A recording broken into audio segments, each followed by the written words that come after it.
Well, hello everyone. It is I, Nancy Matthews, co-founder of Women's Prosperity Network, here today with the Be Real, Get Real podcast. And my guest today is Andrea Feinberg, and we're going to be having quite the juicy conversation as Andrea shares this not often talked about and little known secret, a surprise to having a great business. So Andrea and I have known each other for 8 years, I believe it is now. Yes. She has partnered with some amazing businesses. She's been a business mentor, coach, advisor, marketing strategist for over 25 years. The brilliance just pours from her lips. So I know that you'll appreciate what she shares with us today and fall in love with her just as I did. So welcome, Andrea. Well, thank you very much, Nancy. That's a very lovely introduction. Well, it's just so true. Like, when I hear you, I'm like just drinking from the fountain of wisdom.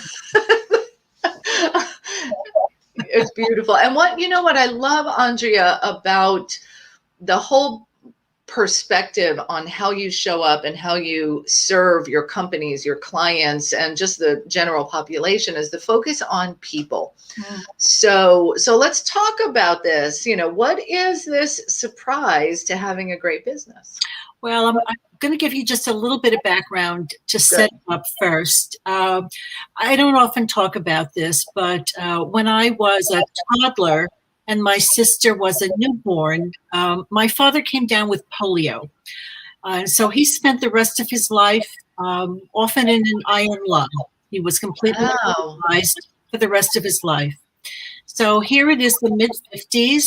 I have this very glamorous mother with 2 infants. It's not really a career-oriented time for women. Mm-hmm. So she had a couple of choices. She could go on welfare. She could divorce my father. There were no rich relatives to ask for help. So she did something else completely. She packed us up. She moved us to the apartment building where my grandparents lived, and she went to work. And so I grew up in a household where I learned that women support their families. Women do whatever they need to do to take care of what's near and dear. This is a lesson I know you know very well as well. And so from that came a couple of qualities that are important to me: independence, flexibility, and self-love. I really believe that if I'm going to be in a position to serve those who I care about or have a responsibility to, it's because I'm taking good care of myself first and putting myself in the best position to do that on behalf of others. And I often hear you say a Zig Ziglar quote that everything we want can come to us if we give others what they want. And I believe that's true in business. And so what I have often thought is that if we want a world-class business, if we want abundance in our lives from our business, then we have to give other people what they want from our businesses. And so while we're giving our clients services and policies of quality and compassion, while we're treating our partners with respect, while we're being honorable with our vendors, while we're giving good value to our shareholders, we have to take good care of ourselves first to be able to do that. And so I believe the secret to a great business that delivers all around is being selfish. Because while it's important to have a vision and to have a sense of the direction we want to go and how we want to serve, we have to hold on to that. We have to act on it. We have to believe it's viable and real. We have to live it and execute it every day. And that doesn't come from setting aside our own priorities and values to serve others first. Yeah, for sure. And let's take a look back, because I had never heard that story about your dad and your family and how that all started out. So let's go to your mom for a moment. And she had some choices. Yeah. And it sounds like the vision she had for what a family is, how a family shows up for each other and doing what's necessary. She made her choices based upon that vision, and your grandparents were in alignment with that. Yeah, my grandparents stepped up. As I said, my mother went to work. She was one of the first women in the country who sold automobiles. Wow. And while she was doing that, as I grew up, it was my grandmother who was walking me to school every day, who was picking me up. It was my grandparents who were taking care of us when, once again, my mother started to date several years later. Mm-hmm. So I was very family focused. And because my grandfather was at work, it was my grandmother who took care of us, I was accustomed to women taking care of everything. Mm-hmm. So this is some of my antecedents and some of what I've built into my own business and my philosophy of how to create a good life from a business that delivers quality to all who interact with it. What are some of the things that you've done to maintain that focus on being selfish and taking care of yourself? Because with the many demands placed on CEOs, executives, leaders, in their fields, oftentimes, and I've experienced this for myself, but oftentimes what I see when people get scrunched for time, the first thing that they do is take time away from taking care of themselves. Yeah, well, one of the things I do is I do not share the philosophy that I want to be booked solid.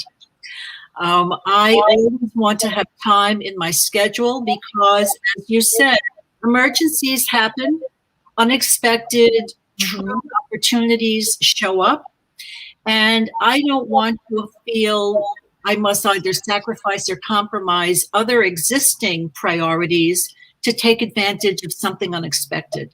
So, and this is where, let me just tell it, give me a second, because as you're sharing this, I'm thinking, oh, that's why her company is called Boss on the Beach. Yeah. Boss on the Beach is really a mindset that my business can run nicely, whether I'm there or not. That's because there are systems in place. There are trusted allies and partners and team members in place that allow me to enjoy my life without always being shackled to a keyboard and a cell phone. And that's where a little bit of selfishness comes into play. I've built those systems to be responsive to others because it's important that I'm responsive to myself first.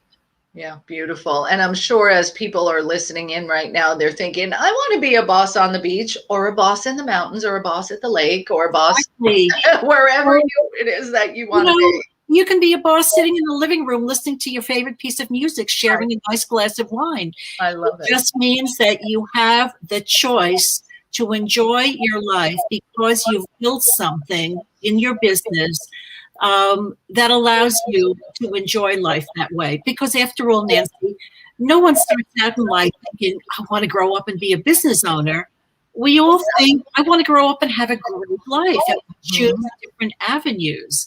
And business ownership can only be that avenue to a great life if you make sure you know what your great life is supposed to look like and you selfishly hold on to its needs and advance that every single day.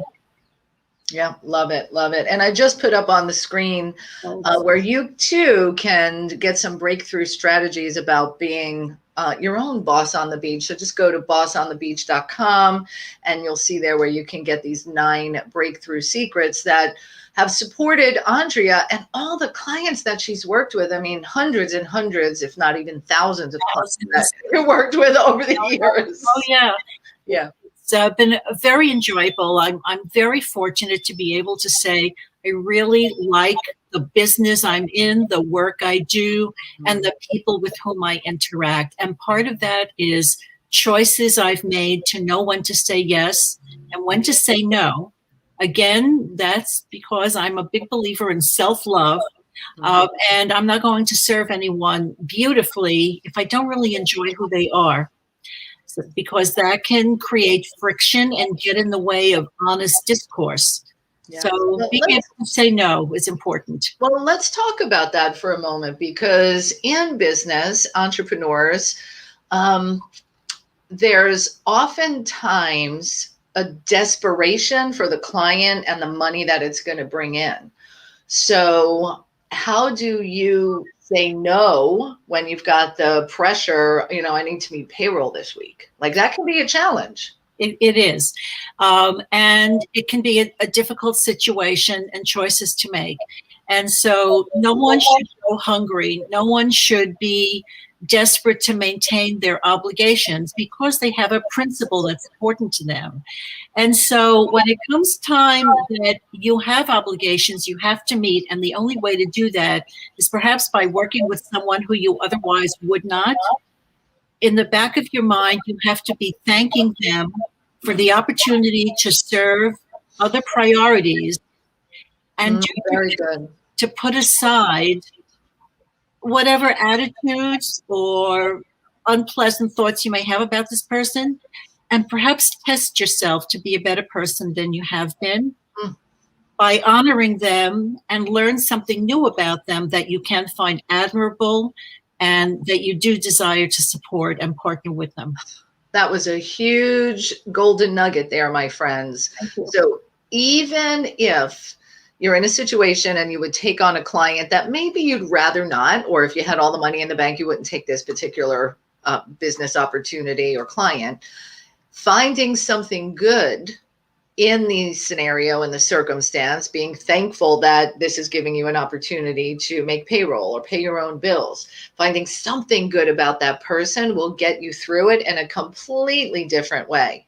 That was golden. Thank you. And the opportunity to grow as well. Absolutely. I love that. Hey, so I'm curious because I know I've done this. Have you ever fired a client? I have fired one client for two reasons. One was he really wanted to just bitch and moan and thought he was on a therapist's couch to complain. And I also knew he was doing some illegal activities behind the scenes, and I didn't want anything to do with that. So for that reason, I fired that particular client. That was a long time ago. Mm-hmm. I'm really very fortunate that circumstances have allowed me to use my intuitive skills and discovery process to find really good matches where both of us, both myself and the client, are really nicely served. Yeah. And that's the beauty. That's the place we all want to be operating from, is that true win-win-win scenario where you're working with someone to help them advance, especially as business consultants and coaches, marketing strategists. You want to partner with someone so they can make a bigger impact, and one that you're aligned with the difference that they're making, right? Like that feels really good. That's a sweet spot. It truly is a sweet spot, because one of the great things about being a coach I have found is that I get to learn from my clients new ways that people respond to old situations that I may have heard about, but I haven't heard about it from this person. So that's one of the reasons I like to surround myself with people who don't think the same way I do, who are in different professions, have different traditions and problem-solving skills. That's how we continue to grow, right? we're just hanging. If you're the smartest person in the room, then it's time to find another room to go be in, right? A much bigger room. Yes, a much bigger room, a much bigger room. Yeah. Awesome. Oh, some good nuggets here. If you want to be a boss on the beach, make sure that you go visit Andrea's website, bossonthebeach.com. Thank you. So I know something else about you. I know many things about you. I'm not going to talk about all of them today. Not the ones that I discovered while we had margaritas together. But you also are quite skilled and talented with designing jewelry. How did that happen? Out of a sad situation, something really lovely came about. 6 years ago, my sister was dying, and before she passed, she had asked me to knit her a coat. I was an avid knitter of many years, and I was in a hurry to get it done, which I did, but I developed tendinitis from it. And I've always liked working with my hands. I couldn't manipulate knitting needles in a big garment anymore. I needed to find something else. And I found a form of beadwork called Russian embroidery. So I've been doing that ever since and turned it into a completely different way to express myself and enjoy a different kind of community. So that's how that came about. Beautiful. And it's a business as well. Because I see you display at fairs and markets, and your work is beautiful. Thank you, Nancy. Thanks very much. I enjoy it. I used to say it's cheaper than therapy, but it's not cheaper than therapy anymore because I've got so much stuff. That's awesome. Well, and I think that, so here's a message for business owners and entrepreneurs, is that you were selfish enough to create the space for a creative outlet, which actually, in my experience, doing those things allows you to be more productive in your business. Oh, I agree with you completely. I'm a big believer that taking the day off, going to the movies, spending time with friends, doing non-business related activities is really good for your business because it creates different neural pathways in the brain. It gives you creative ways to solve problems that may have been frustrating you. It just gives you different ways of thinking. So diversity in life and activities, in relationships, is all good for business.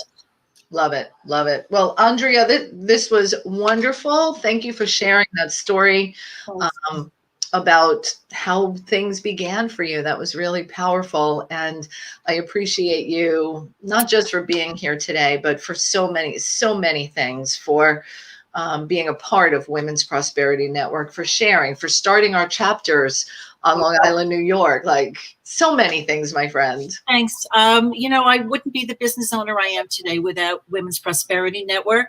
It has been a remarkably opening experience for me in a lot of ways, as you probably know. So it's a mutual admiration society today. I love it. I love it. All right. Thank you so much, Andrea. And thank you to all of our listeners tuning in for the Be Real, Get Real podcast. Today was a glimpse on the Be Real, Get Real side for Andrea Feinberg. Be sure to join us again. Check out us on YouTube, iTunes, all those wonderful places for some more great episodes of this podcast. This is Nancy Matthews signing off. Have an amazing day. And whatever you do, get out there and be the one. Bye, everybody. Bye, Andrea. Bye-bye. Thank you.